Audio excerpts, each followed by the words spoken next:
जन सुराज के 190 दिन पूरे होने के बाद 191 दिन की शुरुआत वैशाली के हाजीपुर प्रखंड अंतर्गत हाजीपुर नगर परिषद स्थित पदयात्रा शिविर में सर्वधर्म प्रार्थना से हुई। उसके बाद प्रशांत किशोर ने स्थानीय पत्रकारों के साथ संवाद किया। पत्रकार वार्ता के दौरान उन्होंने अपने पदयात्रा का अनुभव को साझा किया। जन सुराज पदयात्रा के माध्यम से प्रशांत किशोर 2 अक्टूबर 2022 से लगातार बिहार के गांवों का दौरा कर रहे हैं। उनकी पदयात्रा अब तक लगभग 2500 किलोमीटर से अधिक की दूरी तय कर चुकी है। पश्चिम चंपारण से शुरू हुई यह पदयात्रा शिवहर, पूर्वी चंपारण, गोपालगंज, सिवान, सारण होते हुए वैशाली जिला पहुंची है। वैशाली में पदयात्रा अभी 20 से 25 दिन और चलेगी। इस दौरान अलग अलग गांवों और प्रखंडों से यह पदयात्रा गुजरेगी। जनसुराज पदयात्रा के दौरान वैशाली के हाजीपुर प्रखंड में मीडिया से बात करते हुए प्रशांत किशोर ने कहा कि समाज को समझ है कि उनके लिए समाज में क्या गलत है और क्या सही है। अलग बात है कि समाज के लोग कई बार अपना रुख सामने रखते हैं और कई बार नहीं रखते हैं।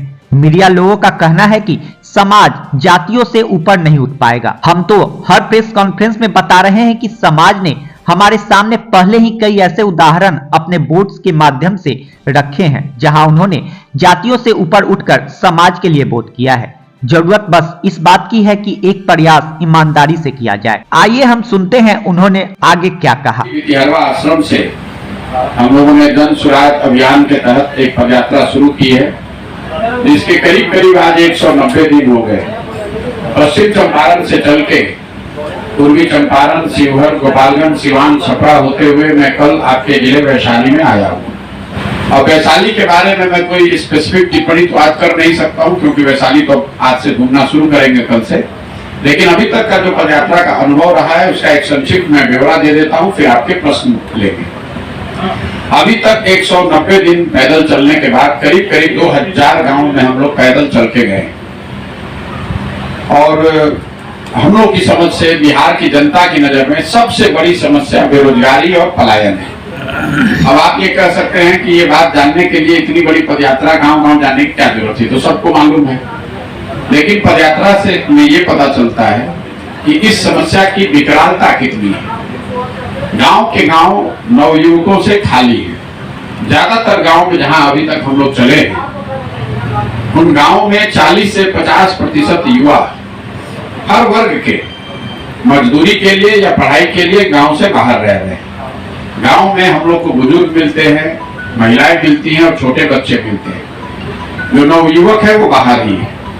कई लोगों को ये भी लगता है कि पलायन जो है ये गरीबों की समस्या है। यात्रा का मेरा अभी तक अनुभव है कि ये जितनी बड़ी समस्या गरीबों के लिए है उतनी ही बड़ी समस्या आर्थिक तौर पर बेहतर समृद्ध लोगों के लिए भी है। क्योंकि गरीब आदमी जो बाहर जा रहा है वो शायद मजदूरी के लिए जा रहा है, मजबूरी में जा रहा है, मजदूरी के लिए। लेकिन जो लोग आर्थिक सामाजिक तौर पर समृद्ध हैं, मजबूत हैं, पलायन उनके लिए भी समस्या है, क्योंकि उनके बच्चों को भी पढ़ाई के लिए, नौकरी के लिए अपने परिवार को छोड़कर बाहर ही जाना है। तो इसका एक जो सामाजिक पहलू है कि बिहार में परिवार की जो एक अवधारणा है वही खत्म हो गई है। माता पिता, पति पत्नी, बाल बच्चे एक साथ रहें, ऐसा गांव में इक्का दुक्का ही परिवार है। जो लोग पढ़े लिखे नहीं है, नौकरी नहीं है, वो तो बाहर जा ही रहे हैं। जो लोग पढ़ लिख गए हैं, नौकरी पा गए हैं, वो भी बाहर जा रहे हैं। जिनके पास सुविधा है उनके माता पिता भी इलाज के लिए बाहर जा रहे हैं। होली, दिवाली, दशहरा में परिवार के तौर पर जो गांव में लोग साथ में घरों में रहते थे, वो कॉन्सेप्ट ही, वो परिकल्पना ही धीरे धीरे खत्म हो गई है। ये बड़ी समस्या है। जैसे हम लोग 1 साल 1.5 साल के लिए पैदल चलने का संकल्प लेकर चले हैं, लोग बहुत बड़ी बात बता रहे हैं, भाई अपना घर परिवार छोड़कर चल रहे हैं। लेकिन अगर आप ध्यान से देखें तो बिहार के ज्यादातर परिवार की ये सच्चाई है कि उनके घर के लोग तो अपने परिवार को छोड़कर ही बाहर रह रहे हैं साल साल भर, पूरी जिंदगी। जब तक आप जवान हैं, मजबूत स्थिति में हैं, शरीर से सक्षम हैं, तो आप बाहर ही रह के पलायन करके रोजी रोजगार के लिए काम कर रहे हैं। जब आप बूढ़े होते हैं तो आप घर आते हैं और आपके घर का जवान लड़का बाहर जाता है। तो अभी तक जो बात समझ में आई कि सबसे बड़ी समस्या रोजगार और पलायन है। इसी तरह बेरोजगारी भी जो है वो सिर्फ गरीबों की समस्या नहीं है। मध्यम वर्गीय परिवार जो हैं, जो किसान हैं, जो जिनके पास जमीन है, छोटे मोटे उद्योग व्यापार है, वो भी अपने बच्चों के रोजगार के लिए उतने ही परेशान हैं जितने गरीब लोग। दूसरी जो सबसे बड़ी समस्या लोगों ने बताई वो है किसानों की बदहाली। देखिए अभी तक जो मेरी समझ में आई है बात 190 दिन चलने के बाद, बिहार में किसानों की जो बदहाली है उसके 3 प्रमुख कारण है। पहला जो कारण है वो भूमि सुधार का न होना। बिहार में पिछले 75 साल में भूमि सुधार के दिशा में, लैंड रिकॉर्ड को स्ट्रीमलाइन करने के दिशा में कोई प्रयास नहीं हुआ। उसकी वजह से बिहार में 60% लोग ऐसे हैं जिनके पास जमीन है ही नहीं। देश के आपके ध्यान के लिए बता दूं कि देश के स्तर पर 38% लोग भूमिहीन हैं, बिहार में 60% लोग भूमिहीन हैं। और जो 40% लोग जिनके पास जमीन है, अगर उसका लैंड होल्डिंग आप देखिएगा तो आपको पता चलेगा कि उसमें 90% मतलब करीब करीब 35 से 36 आदमी ऐसा है जिसके पास 2 बीघे से कम जमीन है। तो जो बिहार में खेती है वो इतनी छोटे स्तर की है कि ज्यादातर लोग समाज में या तो खेती अपने बाल बच्चों के पेट भरने के लिए खाने वाली खेती कर रहे हैं, जिसको अंग्रेजी में हम लोग कहते हैं सब्सिस्टेंस फार्मिंग। आप खेत में वही पैदा कर पाते हैं जिससे कि आपके बाल बच्चों का पेट भर जाए, वो कमाने का जरिया नहीं है। सिर्फ आंकड़े बताते हैं कि बिहार में 4 से 5% किसान ही ऐसे हैं जिनके लिए खेती आमदनी का जरिया है। बाकी लोग खेती या तो अपना और अपने बाल बच्चों के पेट भरने के लिए कर रहे हैं या फिर खेतों में मजदूर हैं। तो पहली समस्या है भूमि सुधार का लागू न होना। दूसरी जो बड़ी समस्या है वो जल प्रबंधन को लेकर है। बिहार में जैसा कि हम लोग जानते हैं आधे से ज्यादा जो जमीन है वो बाढ़ प्रभावित है। हर जिले में कुछ प्रखंड, कुछ ब्लॉक ऐसे हैं जहां पर बाढ़ की समस्या है, और जो आधी जमीन बची हुई है उसमें करीब करीब 30 से 35% जमीन सूखे से प्रभावित है या पानी के जल जमाव से। जैसे छपरा सिवान में आप देखिएगा चवर की समस्या बहुत बड़ी समस्या है। पूरी जो खेत हैं, हजारों एकड़ जमीन में पानी लगा हुआ है, वो पानी निकलता ही नहीं। तो जल जमाव, चवर, सूखा और बाढ़, कुल मिला जुलाकर जल प्रबंधन की ऐसी स्थिति है कि जो इतनी जमीन यहाँ है उसमें 20 से 25% जमीन ही जहां पर पानी की, जल संसाधन की, प्रबंधन की व्यवस्था है। बिहार एक मैं आपको आंकड़ा दे देता हूं, बिहार एकमात्र ऐसा राज्य है जहां पिछले 10 साल में सिंचित भूमि की संख्या की मात्रा कम हुई है। पिछले 10 साल में लैंड विथ एश्योर्ड इरिगेशन 11% से कम हो गया है। ऐसा इसलिए हुआ है कि नहरों और नलकूपों के रख रखाव में जो कमी आई है, जो खामी आई है, उसकी वजह से आज से 10 साल पहले अगर 100 एकड़ को सिंचाई की सुविधा थी तो आज घटकर 89 एकड़ ही रह गया है। तो पहली समस्या भूमि सुधार है, दूसरी समस्या जल संसाधन है। दोनों के बाद जो सबसे बड़ी समस्या है, इन सब परेशानियों के बावजूद किसान जो उपज कर रहा है उसको उचित मूल्य नहीं मिल रहा है। पदयात्रा के दौरान जो हम लोग चल रहे हैं तो सबसे ज्यादा एरिया में गन्ना और धान की कटाई हुई है, लोगों ने बेचा है। अभी तक 90% से ज्यादा लोग यही बताते हैं कि धान उन्होंने 1200 से 1500 रुपए क्विंटल के दर से बेचा है, जबकि धान का आधिकारिक मूल्य है 2050 रुपए। कमोबेश यही स्थिति गन्नों की है, गन्ना की है और दूसरे फसलों की है। गेहूं की कटाई हो रही तो लोग यही बता रहे हैं। इसका अगर आप आर्थिक प्रभाव देखेंगे तो बिहार में, इस आंकड़े को याद रखिएगा, बिहार में समर्थन मूल्य पर या फसलों के सही दाम न मिल पाने की वजह से एक अनुमान के अनुसार हर साल किसानों को 20 से 25 हजार करोड़ रुपए का नुकसान हो रहा है। ये आकलन कैसे किया गया है? पिछले 10 साल में बिहार में सिर्फ 13% धान और 1% गेहूं ही सरकारी समर्थन मूल्य पर खरीदा गया है। पंजाब के बारे में हम लोग बात करते हैं कि पंजाब में किसान बहुत समृद्ध है। पंजाब में पिछले 10 वर्ष में 70% धान और 70% से ज्यादा गेहूं समर्थन मूल्य पर खरीदा गया है।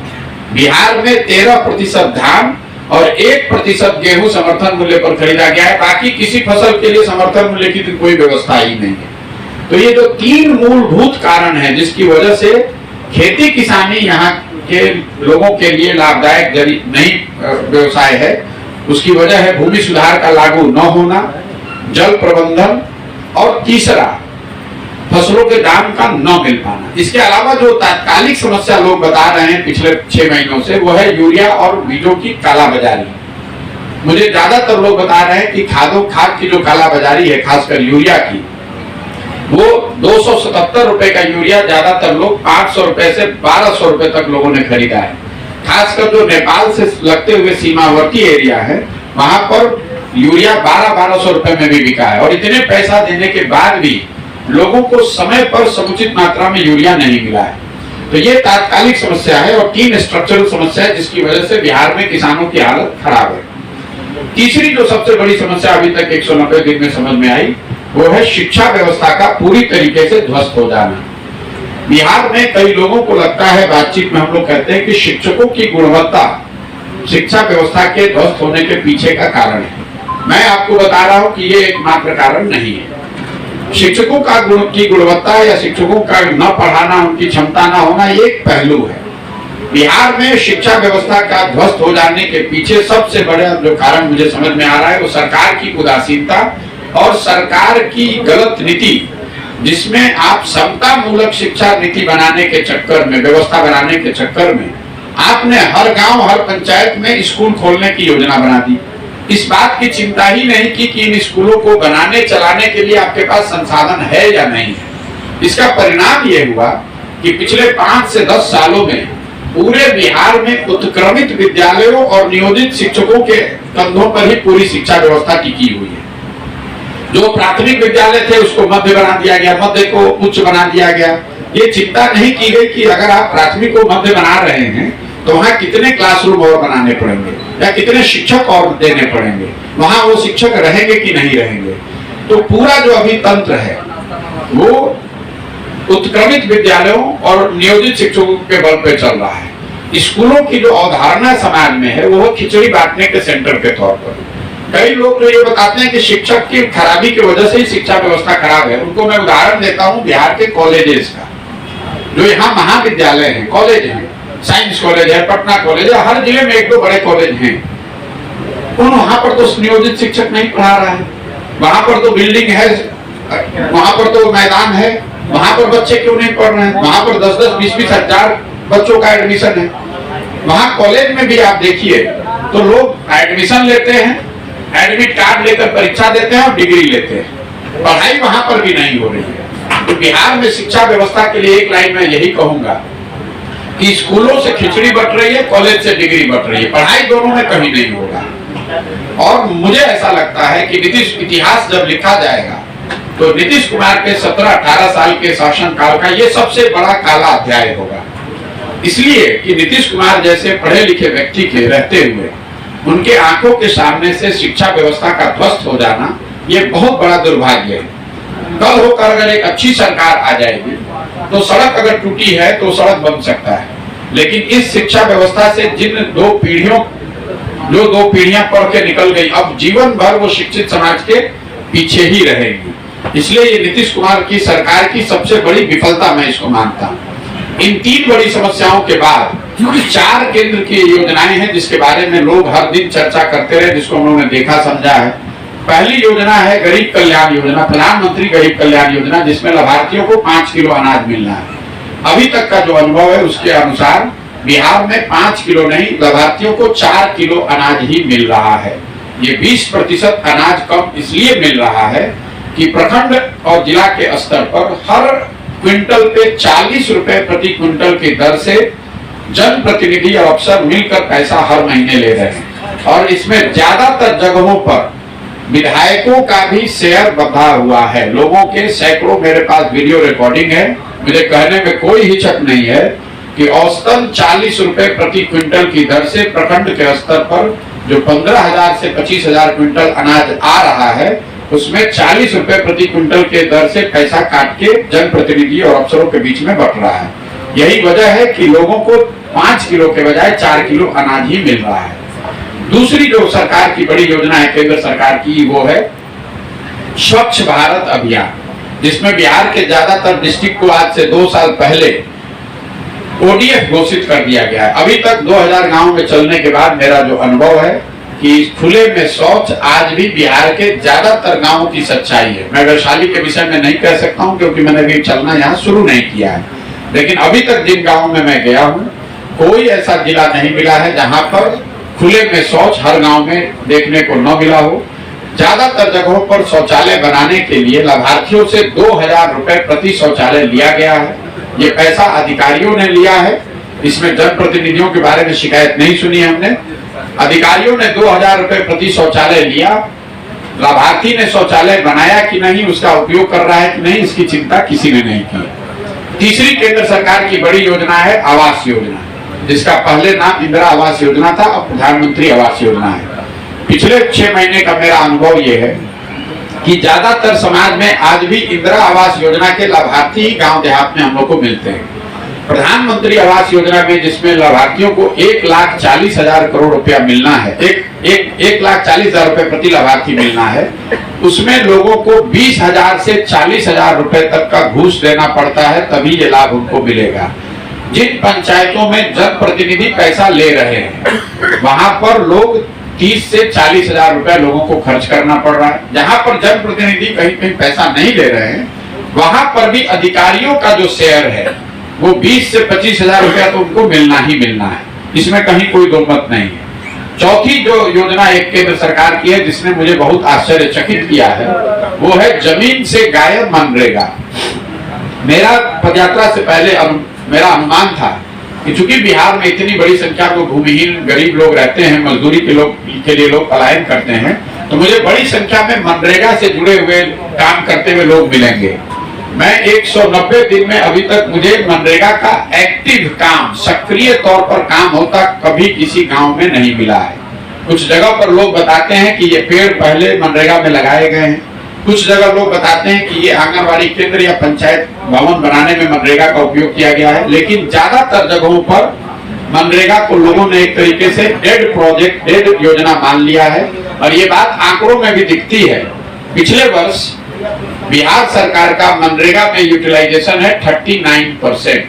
मतलब अगर हम लोग को 100 रुपया मनरेगा के तहत दिल्ली से हम लोग ला सकते थे या हम लोग को मिल सकता था, तो उसके एवज में हम लोगों ने सिर्फ 39 रुपया, 39 रुपया ही हम लोग लेकर आए। 60 रुपया तो हम लोग लेकर ही नहीं आए।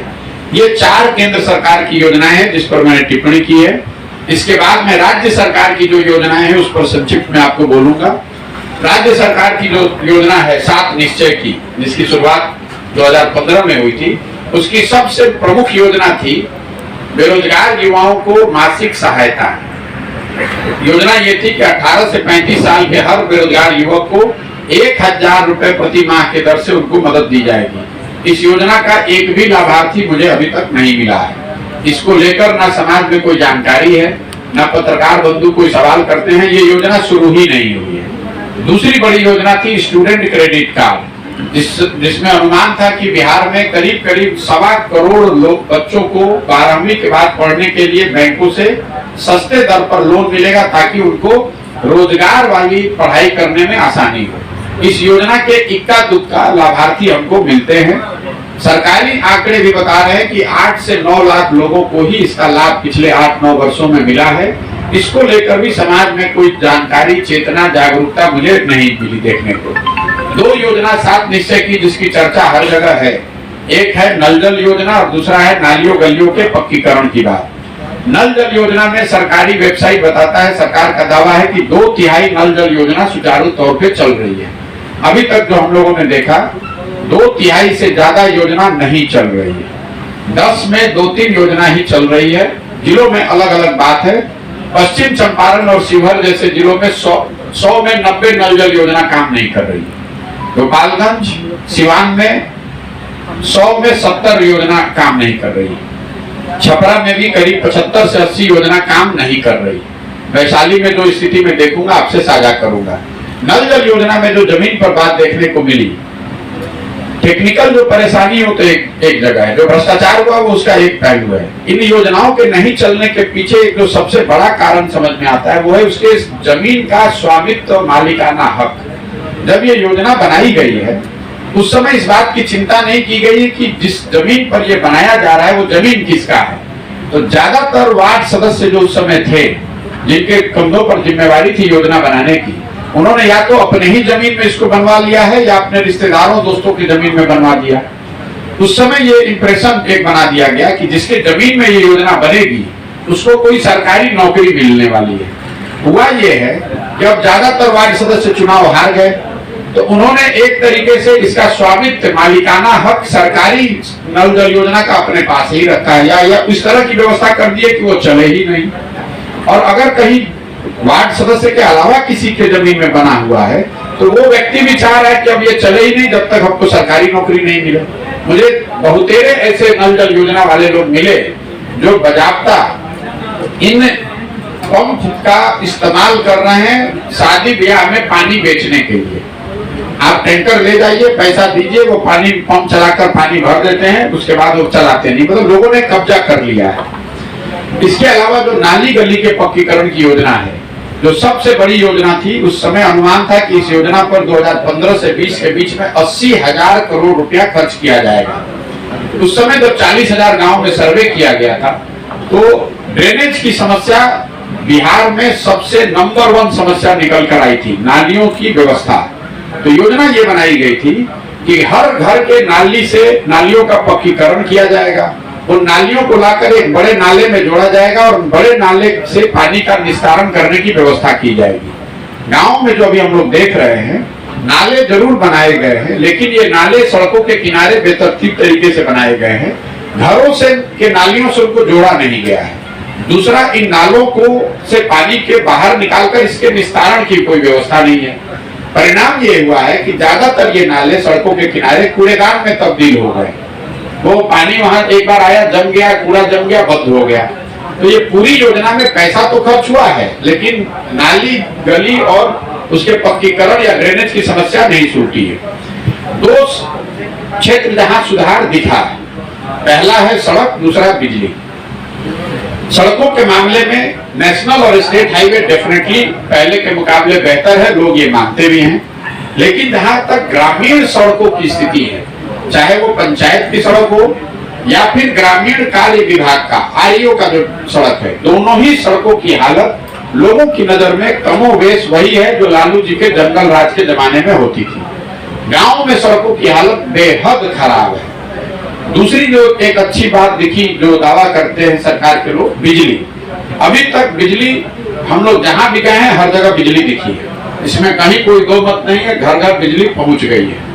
बिजली को लेकर जो समाज की परेशानी है वो गलत और बढ़े बिल का आना।